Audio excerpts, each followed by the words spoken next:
Captured. When the Shutter Clicks. Flash fiction by Alexander Ipfelkofer. Hello, stranger. My name is Pepper. I run this gallery, or at least I did until last week. Now I am stuck in this place, trapped in a cage of my own doing. You must help me. Listen carefully, we don't have much time. If he finds out I spoke to you, you'll end up as his next exhibit. It all began one ordinary Sunday morning 9 years ago. I was called to meet someone at Père Lachaise. By sheer luck, I had come into possession of an antique rangefinder camera the day before, sold for a pittance by a traveling salesman, and I was excited to try it out. It was a peculiar place for a photo shoot, but the pay was good, and I needed the money. I remember it clearly. A scent of moss, incense and grief hangs in the cool September air as I pass a small group of mourners on my way to the rendezvous. Thunder drowns the wailing of a woman veiled in black. She falls to the ground, pounding the soft dark soil of a fresh grave with her pale white fists stirred deep under her red fingernails, her long unbridled hair flowing like a violent crimson sea. A tall bent man in a black suit kneels beside her, trying to comfort her to no avail, while the rest stands in silence. She fights the embrace like a cornered animal. He does not let go until she succumbs and releases her immeasurable pain onto the world. Heavy rain sets in, carrying away her tears, her cries as she sinks against his chest, her body heaving with sobs beyond consolation. The woman looks my way. A pang of guilt disturbs my thoughts. Her face seems wicked. I feel unwanted. Camera tucked under my yellow raincoat, I turn away and press on. People are strange, and I, a stranger among the dead and the living, trapped in between. The path is treacherous. I stumble and catch my fall on a tombstone. Flinching from the sting of torn skin, I curse. A trickle of red from my hand joins the heavy scent of roses. I look back at the woman. Next to her, head hung low, I see a young man frozen in time. I dare not move. My breath lingers icy in the air. I stare. He lifts his head ever so slowly and turns my way.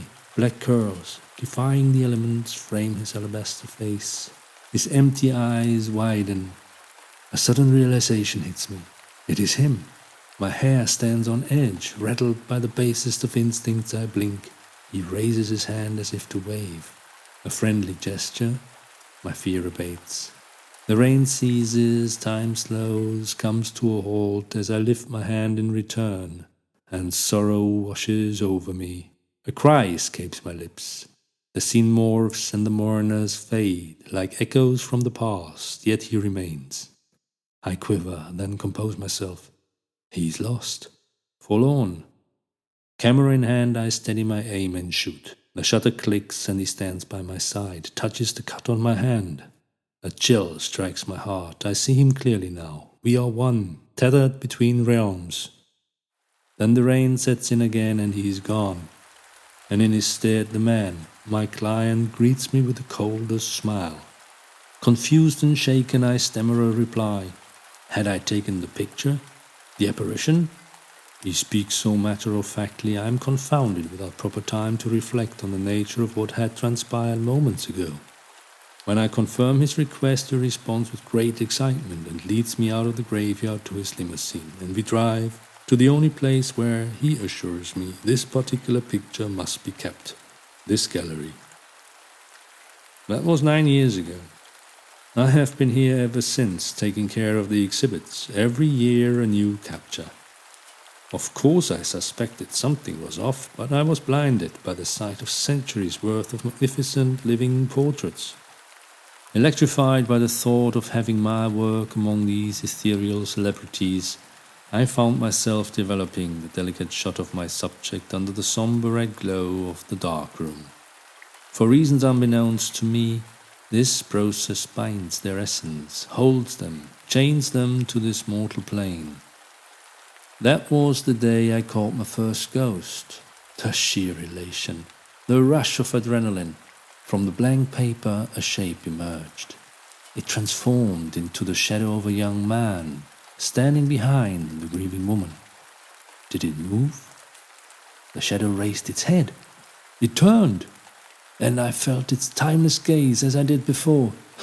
I gasped, and in my fright I dropped the image back into the infernal chemical.